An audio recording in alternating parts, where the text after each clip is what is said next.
This is the first specialized nonprofit master's degree program in the country, and it's celebrating 35 years. We are really impressed by the account of more than 612 alumni to date that came in to the program since the beginning of 35 years ago under the pioneering leadership of Professor Michael O'Neill. The slogan at USF, change the world from here, is probably the best exemplification in the M&A program. So thank you all for being part of this history. So I want to welcome you all and engage in this conversation with these panelists and network and celebrate together. Thank you all. I graduated from the program I learned tonight in 2001. Unlike Jeannie, I did the program in 22 months because you used to be able to take a test. And so that was 1995, just to date me. See you all here and to meet some of you for the first time, to reacquaint with a number of people. And I kind of want to give each of you a chance to talk about what needs to be done in the sector as an improvement to move us forward.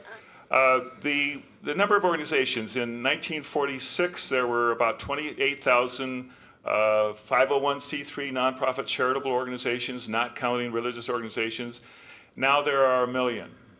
In so that's 70 years or something like that.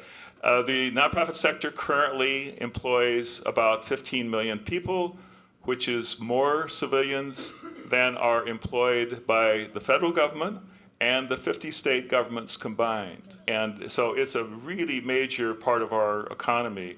You might be startled to learn that in a region where we have growing poverty and 30% of our residents need some form of assistance to get by, well below 10% of all charitable giving makes its way to our community-based organizations. Another way to think about it is our philanthropy is starting to mirror our economic inequality, with disproportionately low percentages, meager 3, 5, 6%, making its way to organizations that focus on our most vulnerable. So I think there's a lot of really creative things going on right now to figure out how do we work differently. And I think the nonprofit sector is uniquely positioned and actually compelled to be that space. And that those of us who are in management and leadership have the obligation to be in an experimental stance right now to say the status quo isn't working. This is going to be a long process. It's going to be another generation, I think, of not throwing the baby out with the bathwater. There's a lot of important stuff that we've done in terms of strengthening management of nonprofits. But now I think we have to be the laboratory for truly inclusive workplaces that are, as I said in my opening remarks, not only multiracial, but experimental in figuring out ways to share power and share leadership so that we can facilitate that in the outside world.